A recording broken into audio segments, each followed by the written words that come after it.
సుప్రీంకోర్టులో special leave petition. Telangana రాష్ట్ర ప్రభుత్వం స్థానిక సంస్థల ఎన్నికలపైన హైకోర్టు ఇచ్చినటువంటి అంశం ఏదైతే జీవో నెంబర్ 9 పైన స్టే ఇచ్చిందో దాన్ని స్టే వెకేట్ చేయించడానికి తెలంగాణ రాష్ట్ర ప్రభుత్వం సుప్రీంకోర్టులో స్పెషల్ లీవ్ పిటిషన్ వేయబోతుంది. ఈ స్పెషల్ లీవ్ పిటిషన్ని రాష్ట్ర ప్రభుత్వం వేస్తుంది, కాంగ్రెస్ పార్టీ ఇంప్లీడ్ అవుతూ ఉంది దాంట్లోకి. సరే, ఇక్కడ స్పెషల్ లీవ్ పిటిషన్ ద్వారా ఏం జరగబోతూ ఉంది, నిజంగా అక్కడ స్టే వెకేట్ అయ్యే అవకాశం ఎంతవరకు ఉంది, నిజంగా సుప్రీంకోర్టు తెలంగాణ రాష్ట్ర ప్రభుత్వం వాదనను సమర్థిస్తుందా, హైకోర్టు తీరును తప్పుపడుతుందా, ఎంతవరకు సుప్రీంకోర్టులో ఈ జీవో నెంబర్ 9 నిలబడే అవకాశం ఉంది. సో దీన్ని ఒక్కసారి మనం చర్చించుకున్న తర్వాత మిగతా అంశాల గురించి మనం మాట్లాడుకుందాం.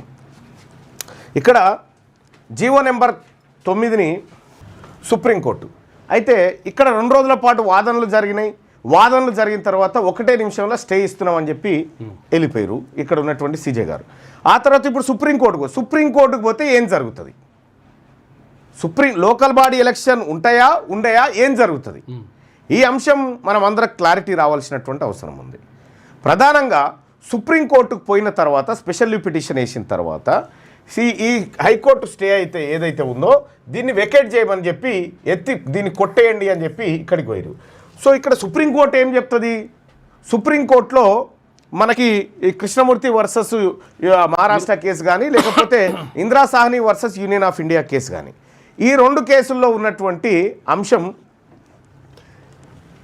50% సీలింగ్ దాటొద్దు, రిజర్వేషన్ దాటొద్దు, 50% సీలింగ్ ఏదైతే ఉందో ఈ సీలింగ్ను దాటొద్దు అని చెప్పింది.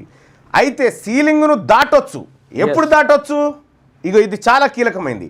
సీలింగ్ను దాటొచ్చు, ఎప్పుడు దాటొచ్చు, సో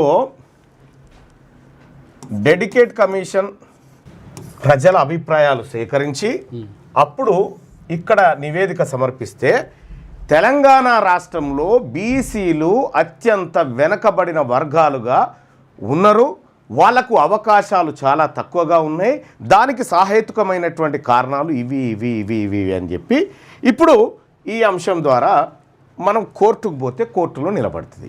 మరి ఇవి ఎంతవరకు పర్ఫెక్ట్ చేసిరు, వీటి విశ్వసనీయత ఎంత? తెలంగాణ రాష్ట్రంలో భూసాని వెంకటేశ్వర్ గారితో డెడికేట్ కమిషన్, సింగిల్ కమిషన్, ఒకే మనిషితోటి కమిషన్ వేసారు.